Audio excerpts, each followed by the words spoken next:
My friends, good day from the Southern Hemisphere.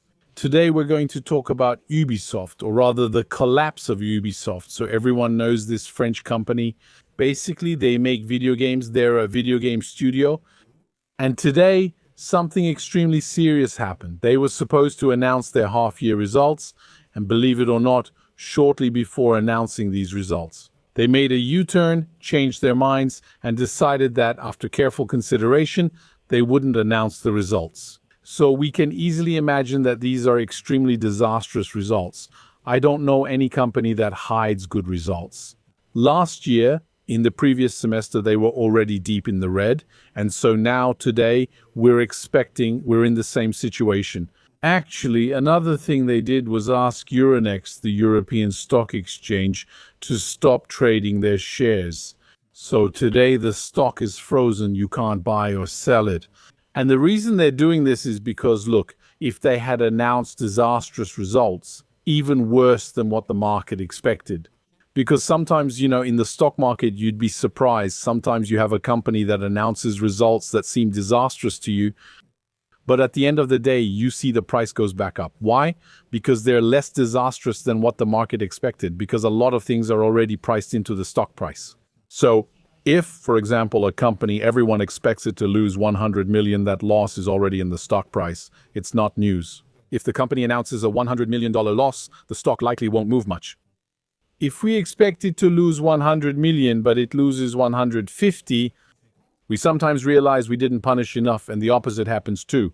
A company expected to lose 100 million loses only 20, and we think that's great. But maybe we were a bit too harsh, and then you can have a very clear rise in the stock price, like with Ubisoft's stock price.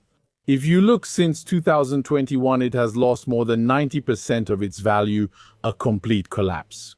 And it's not just 2021 when some gaming stocks and everything had reached similar peaks.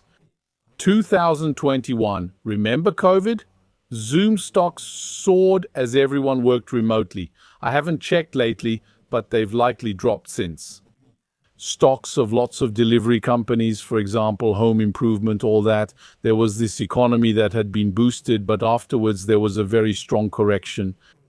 In any case, what happened with Ubisoft is that recently they had already laid off a good part of their employees. They had fired 3,000 people. They've now requested the stock exchange to freeze the share price. Because if they had announced the results, or even if they had just frozen it, traders would have started attacking the stock. That means short selling it. Well, I won't hide it from you. I'm no better than anyone else. Generally, when a company starts getting into wokeism, I tend to short sell it when I get involved. I mean, that's it. You mess up. Well, we're here. We make money off your stupidity. That's just how it is. Today, you can trade it on the stock market and convert it to cash easily. It's not the trader's fault. The company is losing focus, prioritizing ideology over profit. You need to recognize this and position yourself in the market accordingly.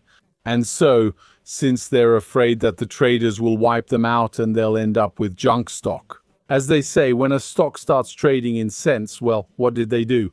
They requested a freeze on their shares, on their stock price, until further notice, which is a way to protect themselves a little bit. In any case, if you're affected by a woke company and you lose your job because of them, or if you feel that you're at risk, check out the pinned comment from Kiluz, the partner of this channel, partner of Languedat. They're based in France, so contact them only if you're in France. They help people find new jobs if they lose theirs and are very experienced. Or if you're in a company and you feel like the rug is about to be pulled out from under you, you feel like things aren't going well, like a layoff plan looming on the horizon. If you're bored, if you want to change, contact them. They can step in, they can support you, and their support is covered by the CPF.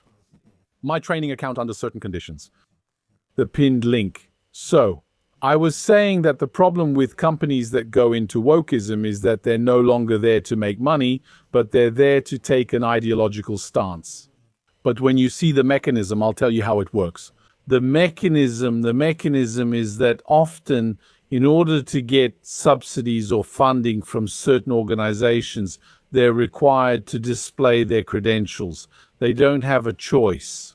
Today, I assure you, I've seen calls for tenders, which means a company Let's say an administration wants to buy, let's say they want to buy 5,000 servers for a new data center. They're building a data center for an administration, and then they want 5,000 servers. They put you in the call for tenders. You have to respond in a detailed and thorough way about what you're doing for the climate, what you're doing for inclusivity, what you're doing for diversity, what you're doing for governance. And so very often the ideological part of the file is heavier than the financial part, heavier than the market projections, heavier than your pricing, your support, the quality of your product. You see, it's to that extent. I've seen financing files, for example. So when you look at a financing file that comes from Brazil or South Africa or elsewhere, you'll see financial projection. Here is the market share we project. Here are our profit margins. Here is the return we expect to have. The first year, the second year, the third year, here's how we're going to capture market share and everything. We're talking business. Up to this point, you see, there's nothing bad. On the other hand, when you look at Ubisoft, which is French, when you look at the funding applications of European companies, the first page, the very first line, it starts like this. Well, you send a funding request and you get this. We reviewed your request for diversity, inclusivity, and climate efforts, even though your company isn't actually involved in those areas. If it ends up selling safety pins or baby diapers, it isn't related to these issues. But you'll see that half of your application file and half of the response is based solely on these criteria. So what does that lead to? What does that create in companies? Dictators who are literally political commissars are given power, unlimited power. See Canada. To install the ideology in the company. And they do it, and the various professional leaders, they do that. They know it's going to hit a wall. Don't think that, like I was saying the other day about financial bubbles, when there's a bubble in the financial markets, don't think that people are naive. You have a part of, there's a bird watching us. You have a part of naive people. Yes, who will go to the market thinking that because they read an ad in the newspaper or saw an artist in a magazine, then they'll start dabbling in the stock market. When they say they put their money in, they get wiped out. That's clear. But what happens is that a lot of people get into speculative bubbles, knowing it's a bubble, knowing it's going to collapse. They tell themselves, I'll get out before the others. That's it. The others will take the hit. I know, and then you have thousands and thousands of people saying, I know, until the day it collapses, they're all in the dumps. So I was saying the people who are in companies, because I've seen it happen like that, live right in front of me. The people who are in companies and who bring in political commissars, wokist commissars, know that it's going to hit a wall. But why do they keep going? Why do they persist? Because it's not their father's company. That's very important. They don't care about the company's longevity. They know this company will crash in 2 or 3 years because of what we're doing, but they won't be around then. What he wants is his bonus. Here, his bonus is tied because it comes from the chief executive officer's office. The chief executive officer, for example, he looks at the financial projections and he knows it's bad.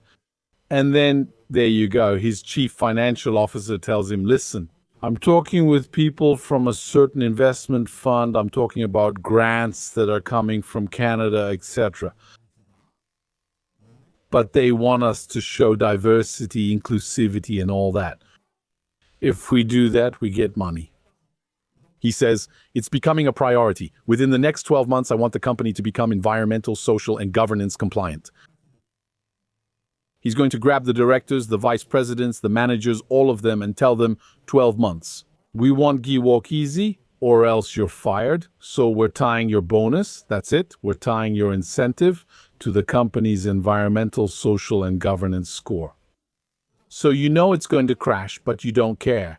And what you want is that at the end of the year, you get your bonus for what you do. You're pushing your company to the wall because that's what it wants. You push, take your bonus, and leave. That's what everyone does now, so we've lost that perspective. If you look at, for example, Ubisoft, they ended up in the game Assassin's Creed, which was pretty popular last year on social media. If you remember, they had a samurai, a black samurai, In Japan, I mean, we're completely stepping out of historical reality, you see, but that's it. The goal is just to make a statement. It's just to make a statement. It's just to take these ideological stances and show that we're on the side of good, except we end up paying the price, and that's terrible. Because at this rate, many European companies will end up dead and buried in the coming years. So regarding Ubisoft, I don't really know where they're headed. It doesn't look good for them either. They're planning a big announcement which could happen in the next few days. They're laying off more people. They're making a redundancy plan. They're firing a lot of people. This time to try to save, well, not to save, but to prolong the boat. Thinking that if they lay off half the staff, 3/4 of the staff maybe, with a bit of luck they'll last 2 or 3 years, maybe they'll do that. First option, second option. If their financial obligations today, their financial commitments, are huge compared to their income, compared to their cash flow, they are in bankruptcy situations. So after bankruptcy is filed, we'll just discuss them in the past tense. That's it. It was nice. Third option, maybe they'll find a buyer. There are Chinese apparently who are interested, who have already invested money at some point, so they might find a buyer, and then the buyer. Well, unfortunately, the buyer knows what he's doing. The buyer won't keep everyone. We talked about it in the last video. The buyer can go and break up the company. That means seizing the stocks, intellectual property, brand, and assets, then laying everyone off. That can happen. If you're concerned, tell him. Pinned comment. And I'll remind you once again that my book Toxic is now available in audio format, so as an audiobook, I decided to read it myself, on demand. Of course, for many who preferred audio instead of reading the written version. Thank you, my friends, for listening to this video until now. It was a pleasure to be with you, and I'll see you in the next one.